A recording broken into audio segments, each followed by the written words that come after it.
Hi friends, welcome back to my channel. Today in this video, I am going to show you how to change the ringtone on Android. Please consider subscribing to my channel and liking this video. Let's get started guys. Step 1. First, unlock your Nothing phone. Open the Settings app to find the Home Settings menu. Step 2.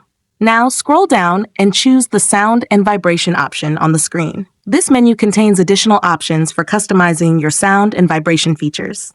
Step 3. Next, scroll down the menu to locate the phone ringtone option and tap on it. Step 4. Now you will see all the ringtone customization options. Tap on the pneumatic option. Step 5. For the last and most important step, view the 10 other ringtones: pneumatic, Abra, Plot, Beetle, Squirrels, Snaps, Radiate, Tennis, Coded, or Last Scribble. Tap on the option you like and make sure the sound-only ringtone is enabled. To set it, turn off the Sound and Glyph 2 option, then tap on Save to change the ringtone instantly. If you found this tutorial helpful, don't forget to like this video and subscribe to my channel.